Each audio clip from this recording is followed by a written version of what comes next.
ഹരേ കൃഷ്ണ, ഹരേ ഗുരുവായൂരപ്പ ശരണം. എല്ലാവർക്കും പാർത്ഥസാരഥീയത്തിലേക്ക് സുസ്വാഗതം. ഉദ്ധവർ ഭഗവാനോട് ചോദിക്കുന്ന വർണ്ണാശ്രമധർമ്മങ്ങളെക്കുറിച്ചറിയാം.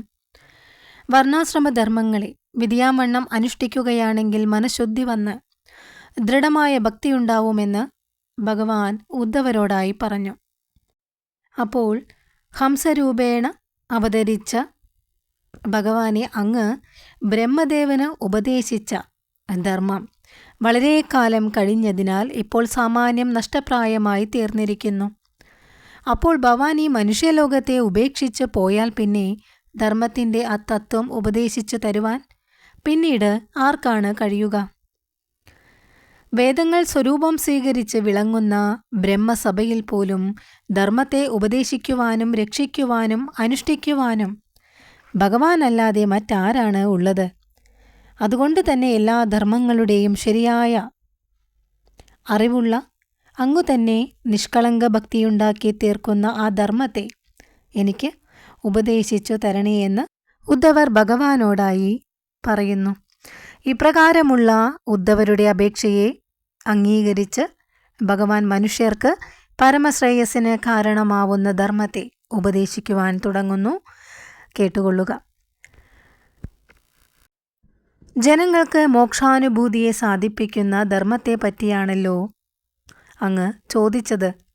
അതുകൊണ്ട് തന്നെ അതിനെക്കുറിച്ച് പറഞ്ഞു തരാം ഉദ്ധവ, കേട്ടോളൂ. കൽപ്പാരംഭത്തിലെ കൃതയുഗത്തിൽ ഇന്നത്തെ മാതിരി വർണ്ണങ്ങളോ ആശ്രമങ്ങളോ ഒന്നും തന്നെ ഉണ്ടായിരുന്നില്ല. ഹംസം എന്ന ഒരു വർണ്ണമേ അന്ന് ഉണ്ടായിരുന്നുള്ളൂ.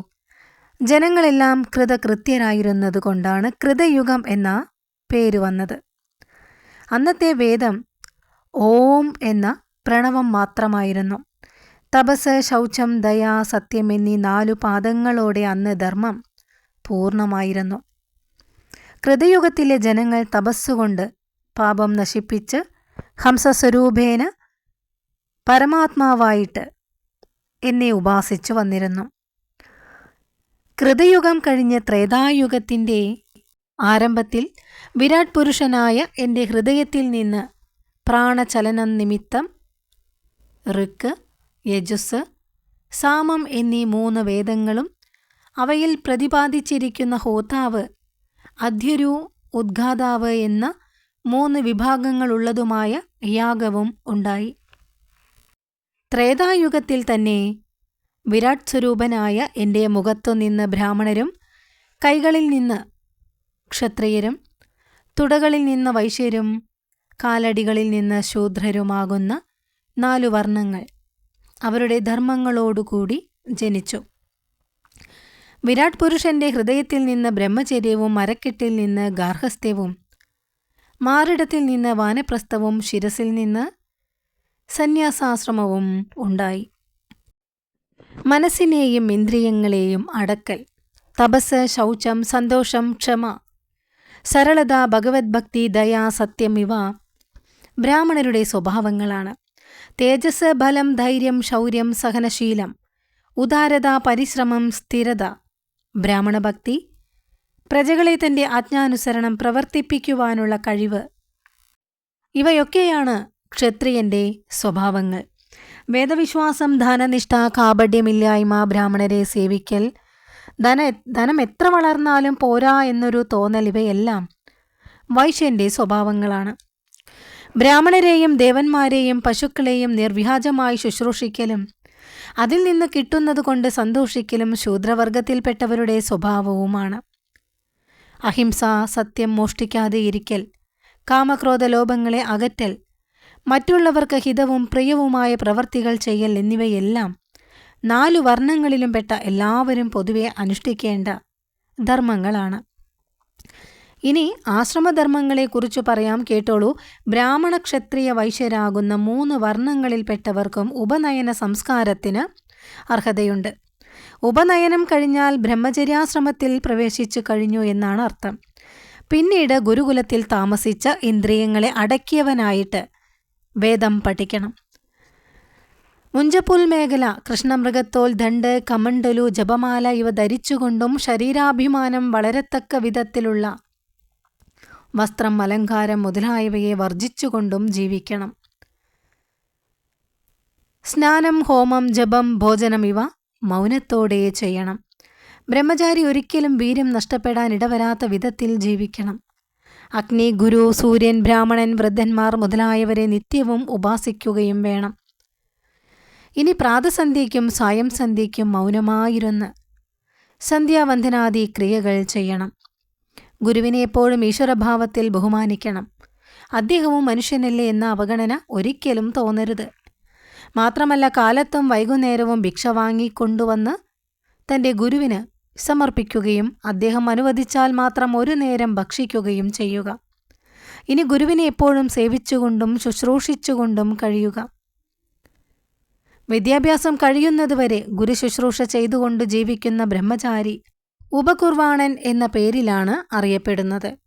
ബ്രഹ്മലോകപ്രാപ്തിയെ ആഗ്രഹിക്കുന്നു എങ്കിൽ ജീവിതകാലം മുഴുവൻ വേദപാരായണവുമായി കഴിയണം. അതേപോലെ അദ്ദേഹത്തെ നൈഷ്ഠിക ബ്രഹ്മചാരി എന്ന് പറയുകയും ചെയ്യും.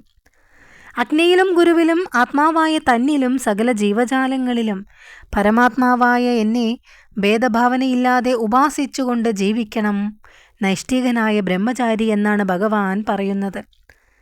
സ്ത്രീകളെ നോക്കൽ, സ്പർശിക്കൽ, അവരോട് സംസാരിക്കൽ, തമാശ പറയൽ എന്നിവയെ ബ്രഹ്മചാരി സമ്പൂർണമായി വർജിക്കുകയും ശൗചം, ആചമനം, സ്നാനം, സന്ധ്യാവന്ദനം, നിഷ്കപടത, തീർത്ഥസേവ, ജപം, എല്ലാ ജീവജാലങ്ങളെയും പരമാത്മസ്വരൂപേണ കാണൽ, മനസ്സിനെയും വാക്കിനെയും ശരീരത്തെയും അടക്കൽ ഇവ 4 ആശ്രമങ്ങളിൽപ്പെട്ടവരും അനുഷ്ഠിക്കേണ്ടവയാണ്.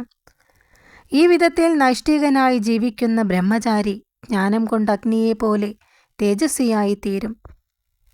തീവ്രമായ തപസ്സിനാൽ മനസ്സിലെ ആ കർമ്മവാസനകളെ എല്ലാം നശിപ്പിച്ച് ഭക്തി വളർന്ന് മുക്തനായി തീരുകയും ചെയ്യും. ഇനി ബ്രഹ്മചാരി ഗൃഹസ്ഥ ജീവിതത്തിലേക്ക് പ്രവേശിക്കുവാൻ ആഗ്രഹിക്കുന്നുവെങ്കിൽ വിദ്യാഭ്യാസാനന്തരം ഗുരുവിന് ദക്ഷിണ നൽകി അദ്ദേഹത്തിൻ്റെ അനുവാദം വാങ്ങി ബ്രഹ്മചര്യവ്രതം അവസാനിപ്പിക്കുന്ന സ്നാനം ചെയ്യണം. അനന്തരം തൻ്റെ വർണ്ണത്തിൽപ്പെട്ടവളും സൽ സ്വഭാവിയും തന്നേക്കാൾ പ്രായം കുറഞ്ഞവളും നല്ല കുലത്തിൽ ജനിച്ചവളുമായ കന്യകയെ വിവാഹം ചെയ്യണം. ധർമാചരണത്തിന് സഹായമായി തീരാനാണ് പത്നിയെ സ്വീകരിക്കുന്നത്. യാഗം, വേദപഠനം, ദാനം എന്നിവ ബ്രാഹ്മണ, ക്ഷത്രിയ, വൈശ്യന്മാരായ 3 വർണ്ണങ്ങളിൽപ്പെട്ടവരും അനുഷ്ഠിക്കേണ്ട കർമ്മങ്ങളാണ്. ബ്രാഹ്മണനു മാത്രമേ വേദം പഠിപ്പിക്കുവാനും യാഗം ചെയ്യിപ്പിക്കുവാനും ദാനം വാങ്ങാനുമുള്ള അർഹതയുള്ളൂ. ദാനം വാങ്ങുന്നത് തപസ്സിനും കീർത്തിക്കും തേജസ്സിനും ഹാനികരമാണെന്ന് വിചാരിക്കുന്ന ആ ഒരു ബ്രാഹ്മണൻ വേദം പഠിപ്പിക്കൽ, യാഗം ചെയ്യിപ്പിക്കൽ എന്നിവയിൽ നിന്നും കിട്ടുന്ന ധനം കൊണ്ടുവേണം ജീവിക്കുവാൻ എന്ന് ഭഗവാൻ പറയുന്നു. അവയിലും പരാശ്രയമാകുന്ന ദോഷമുണ്ടെന്ന് തോന്നുകയാണെങ്കിൽ കൊയ്ത്തു കഴിഞ്ഞതിനു ശേഷം വയലിൽ വീണുകിടക്കുന്ന ധാന്യങ്ങളെ ശേഖരിച്ചു കൊണ്ടുവന്ന് അവ കൊണ്ട് ആഹാരം കഴിക്കലാകുന്ന ശിലം എന്ന ഉപജീവനത്തെ അവലംബിച്ച് കഴിയണം.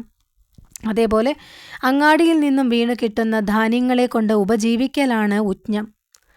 ഉഞ്ചവൃത്തി കൊണ്ടും ശിലം എന്ന ആ ഒരു വൃത്തി കൊണ്ടും ആഹാരാദികൾ നിർവഹിക്കുകയും ധർമാചരണത്താൽ മനസ്സിനെ നിർമ്മലമാക്കി തീർക്കുകയും ആസക്തിയെ കുറയ്ക്കുകയും ചെയ്തുകൊണ്ട് ജീവിക്കുന്ന ആ ബ്രാഹ്മണൻ ഗൃഹസ്ഥ ജീവിതത്തിൽ ഇരുന്നു കൊണ്ട് തന്നെ മനഃശുദ്ധിയും അതുവഴി ജ്ഞാനവും സമ്പാദിച്ച് മുക്തനായി തീരുന്നു. ധർമാചരണത്തിലൂടെ ഈശ്വരനെ ആരാധിച്ചു കഴിയുന്ന ബ്രാഹ്മണനെ ആപൽക്കാലത്ത് രക്ഷിക്കുന്നവനെ ഞാൻ സംസാര ഭയത്തിൽ നിന്നും മോചിപ്പിക്കുമെന്ന് ഭഗവാൻ പറയുന്നു. രാജാവ് പ്രജകളെ ധാർമ്മികന്മാരാക്കി തീർത്ത് രക്ഷിക്കുകയും സ്വയം ധർമാചരണത്തിലൂടെ സംസാരത്തിൽ നിന്ന് രക്ഷപ്പെടുകയും വേണം. അങ്ങനെ ജീവിക്കുന്ന രാജാവ് മരണാനന്തരം സ്വർഗത്തിലെത്തി ഇന്ദ്രനോടുകൂടെ സുഖമായി കഴിയുന്നു എന്നാണ് പറയുന്നത്.